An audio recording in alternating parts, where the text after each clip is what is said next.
здравейте, приятели! Сега отиваме към язовир Антимово. Надявам се да стане риболов, че отдавна не е имало клипче и се надявам да е добре, всичко да стане. И също Владито се намери нов спонсор. Вижте тук орехите. Е така, спонсорът на орехите вече. Имаме си цяло кашонче в колата, като гладнеем хапваме. Пой, Владито с... Владито записва. Ай, цвето схува, бе! Табуца! Мишки, вижте пълна рибацката, вижте успешната примамка. Не те издам. Кооперече! Извиняй, много бледа. Чудо нещо да кажеш, блед. Ма е много ненахранен. Повечко е. Оп! Ох.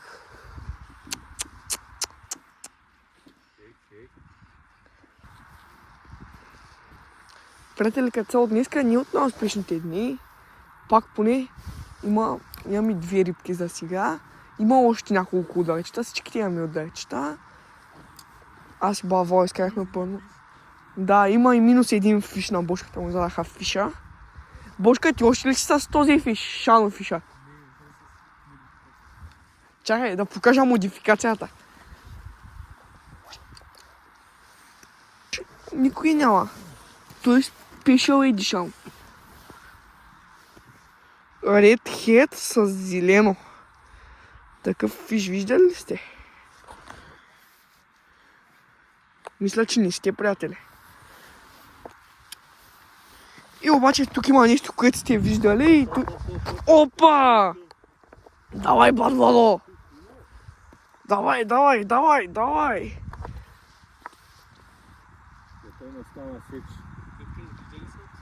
Давай, перфектно е. Давай! Ти бяла риба ли, бе?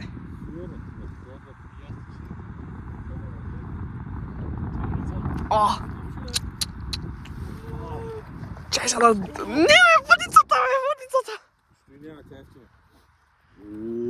Бучара. Сега не е по-голямо тоня моя, тъй че нямаш право да приказваш.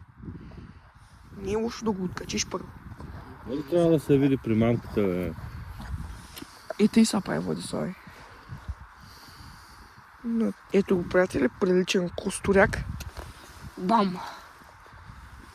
Айди, натам.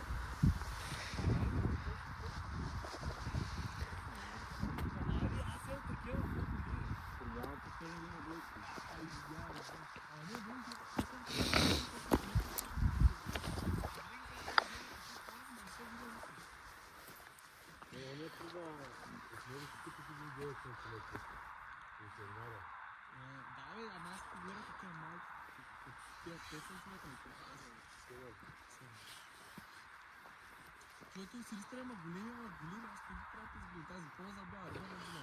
С 25 грама грама. Това движение стои от 24, а пък в голфи ще има много повече конкуренция.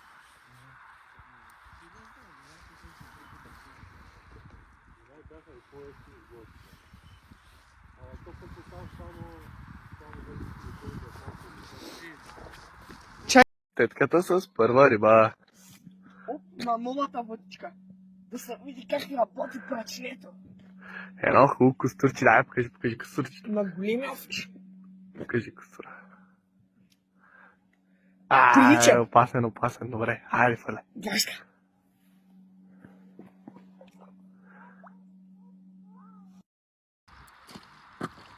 И здравейте, приятели! Сега ще направим едно бързо ревю и малко риболов на язовир Антимово. Това е една от моите нови пръчки. Всъщност тя е едната нова пръчка, другата нова е на бошката. Но още не сме взели, защото тя е по-лайтова и нали, сега има повече вятър. И повече наблягам уж за бяла риба, но много не се получа. Днес сванах костурчета, се втосах я, има материал, ще погледнете как бори рибки. Тя е Savage Gear SG2. Тя е дропшот специалист 2.12 на 2.23. Ето. Дизайна си е нормалния, нали, тук в севичгърските работи. Значи тя е с плътен връх, но не е като другата ми вътре с плътен връх. Тая само тези първите 5-6 санта са плътен връх, колко да индикира. И всъщност е по-стегната, тъй добре се усеща. Работи си много добре в диапазона. С 2 грама съм мятал. Там е слабостта. Няма голяма дистанция в ниските грамажи, но дори 10 грама глава съм мятал, много добре се справя. Също макаричката също е много хубава. Тя е Насти, обаче не е новото, а от 2021, 2500. Много ми харесва. Ето тук дропшотчето, което пише. Настито много ми харесва. Перфектно се съчетаха. Буквално грамажи, всичко. Толкова. Влакното ми е Predator 06. Взех си го жълтичко.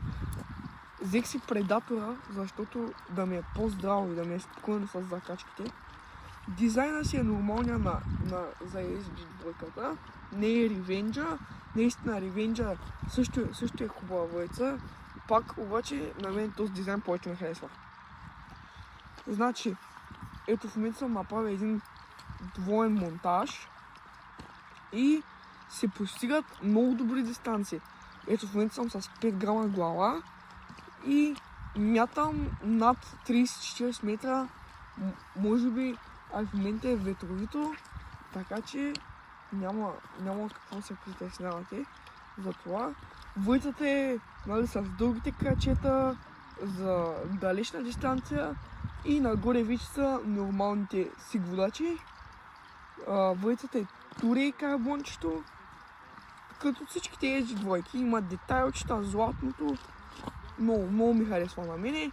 Добре се бори с рибите. Също, значи не е като тези другите лайтове на Savage Gear. Тази е фастова и е наистина фастова.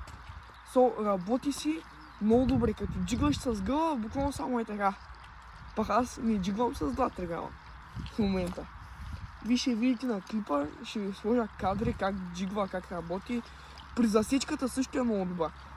На мен брато ме предупреди, че може засечката ми да не е много добра заради плътния връх, но добре са го измислили и е уникална. Също днеска мятах и малко на дропшот, но нямах успех, не хванах риба на дропшот, обаче на дропшот е уникална. На последния ми риболов, това не ми е първият риболов с нея, на миналия ми риболов хванах и на дропшот, много добре се усеща всичко, удар, перфектна е, тя е направена за това по принцип, но няма никакви проблеми и с нормалното джигване. С воблери и с котушки не съм направо, но вече зависи. Не знам как ще работи. Ето, може да видите, ще ви тръсна сега.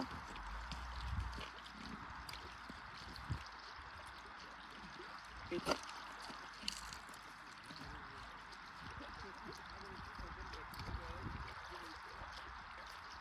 Ето, веднага връща.